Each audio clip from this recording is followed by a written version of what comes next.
Bapak, Ibu, Saudara-saudari, nats bacaan kita malam ini diambil dari 2 Korintus 12 ayat 11 sampai dengan 21. Demikian firman Tuhan. Kekhawatiran Paulus. Sungguh aku telah menjadi bodoh, tetapi kamu yang memaksa aku. Sebenarnya aku harus kamu puji, karena meskipun aku tidak berarti sedikit pun, namun di dalam segala hal aku tidak kalah terhadap rasul-rasul yang luar biasa itu. Segala sesuatu yang membuktikan bahwa aku adalah seorang rasul telah dilakukan di tengah-tengah kamu dengan segala kesabaran oleh tanda-tanda, mukjizat-mukjizat dan kuasa-kuasa. Sebab dalam hal manakah kamu dikebelakangkan dibandingkan dengan jemaat-jemaat lain, selain daripada dalam hal ini, yaitu bahwa aku sendiri tidak menjadi suatu beban kepada kamu. Maafkanlah ketidakadilanku ini. Sesungguhnya sekarang sudah untuk ketiga kalinya aku siap untuk mengunjungi kamu, dan aku tidak akan merupakan suatu beban bagi kamu. Sebab bukan hartamu yang kucari, melainkan kamu sendiri. Karena bukan anak-anak yang harus mengumpulkan harta untuk orang tuanya, melainkan orang tualah untuk anak-anaknya. Karena itu aku suka mengorbankan milikku, bahkan mengorbankan diriku untuk kamu. Jadi jika aku sangat mengasihi kamu, masakan aku semakin kurang dikasihi? Baiklah, aku sendiri tidak merupakan suatu beban bagi kamu. Tetapi kamu katakan, dalam kelicikanku aku telah menjerat kamu dengan tipu daya. Jadi pernahkah aku mengambil untung daripada kamu oleh seorang dari antara mereka yang kuutus kepada kamu? Memang aku telah meminta Titus untuk pergi, dan bersama-sama dengan dia aku mengutus saudara yang lain itu. Adakah Titus mengambil untung daripada kamu? Tidakkah kami berdua hidup menurut roh yang sama, dan tidakkah kami berlaku menurut cara yang sama? Sudah lama agaknya kamu menyangka bahwa kami hendak membela diri di depan kamu. Di hadapan Allah dan demi Kristus kami berkata, semua ini saudara-saudaraku yang kekasih terjadi untuk membangun iman kamu. Sebab aku khawatir bahwa apabila aku datang, aku mendapati kamu tidak seperti yang kuinginkan, dan kamu mendapati aku tidak seperti yang kamu inginkan. Aku khawatir akan adanya perselisihan, iri hati, amarah, kepentingan diri sendiri, fitnah, bisik-bisikan, keangkuhan, dan kerusuhan. Aku khawatir bahwa apabila aku datang lagi, Allahku akan merendahkan aku di depan kamu, dan bahwa aku akan berduka cita terhadap banyak orang yang di masa yang lampau berbuat dosa, dan belum lagi bertobat dari kecemaran, percabulan, dan ketidaksopanan yang mereka lakukan. Demikian firman Tuhan. Bapak, Ibu, Saudara-saudari yang dikasihi oleh Tuhan Yesus Kristus, di dalam nats ini ada 4 hal yang dialami oleh Rasul Paulus. Yang pertama, jemaat Korintus menganggap Paulus itu tidak ada apa-apanya. Paulus bukan hamba Tuhan yang sejati, bukan rasul yang sejati, dibandingkan dengan orang-orang yang disebut rasul-rasul yang luar biasa itu. Yang kedua, Paulus mengalami fitnahan dan pengrusakan karakter, dan dituduh mau mengambil uang dengan alasan pengumpulan dana bantuan bagi jemaat di Yerusalem.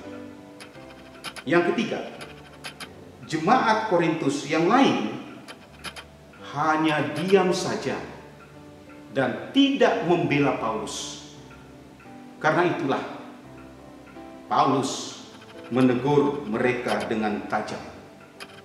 Yang keempat, Paulus khawatir akan adanya perselisihan, iri hati, amarah, kepentingan diri sendiri, fitnah, bisik-bisikan, keangkuhan, dan kerusuhan.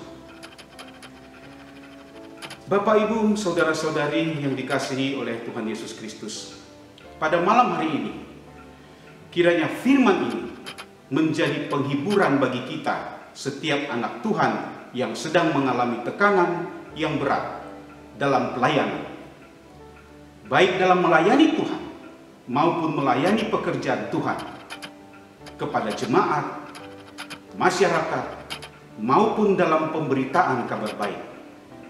Apapun profesi kita, dimanapun Tuhan menempatkan kita, melalui sikap dan perbuatan kita yang benar, agar hidup kita menjadi berkat bagi orang lain. Kolose 3 ayat 23 dikatakan, bahwa apapun juga yang kamu perbuat, perbuatlah dengan segenap hatimu seperti untuk Tuhan dan bukan untuk manusia. Kita mungkin sedih dan kecewa. Sudah bersabar begitu lama. Sudah berkorban dalam begitu banyak pekerjaan dan pelayanan bagi Tuhan. Namun, saat ini, mungkin kita sedang mengalami 4 hal seperti yang dialami oleh Rasul Paulus. Mungkin saat ini kita gelisah atas penilaian orang yang melihat kita gagal dalam pelayanan. Mungkin saat ini kita mengalami perlakuan kurang baik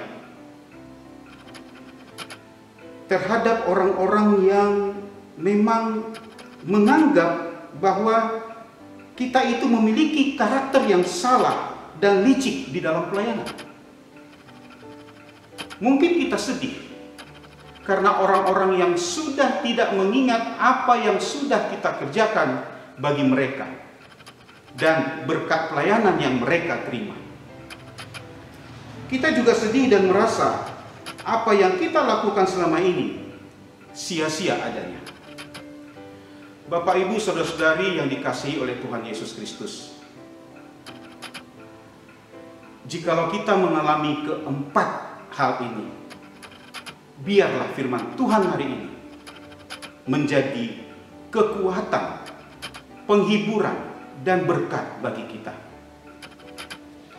Kita melayani bukan karena kita sanggup, bukan karena kita mampu, bukan karena kita memiliki kekuatan dalam diri kita, tetapi karena kita tahu Kristus telah memberikan contoh teladan yang sempurna. Biarlah kita membuktikan kesungguhan pelayanan dengan kesabaran. Di situ kita akan menyaksikan Tuhan memberkati setiap pelayanan yang kita kerjakan.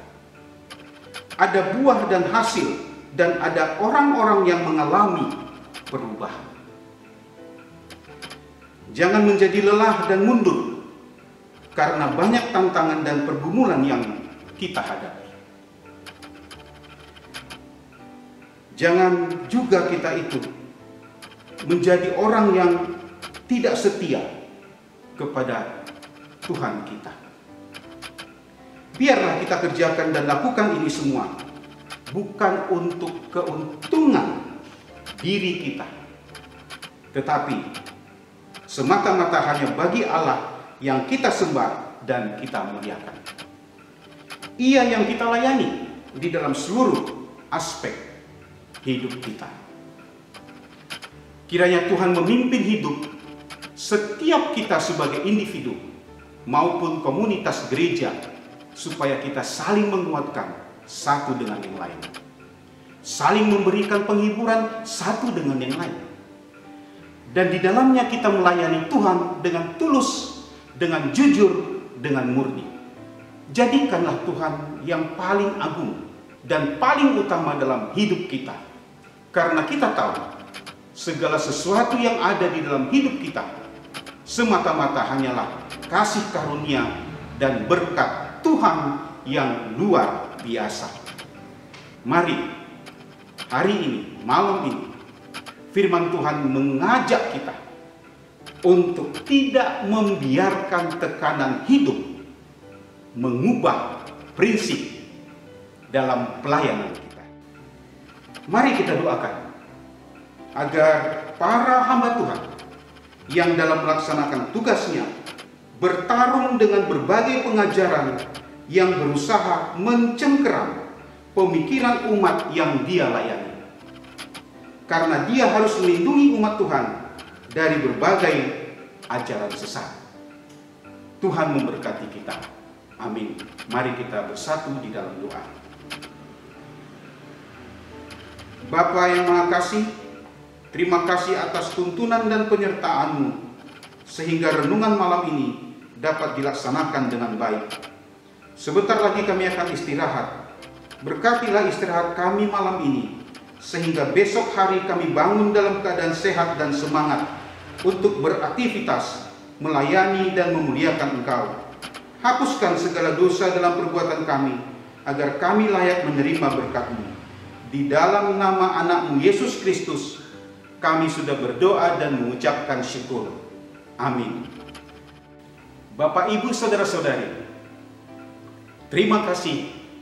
Selamat malam. Tuhan memberkati.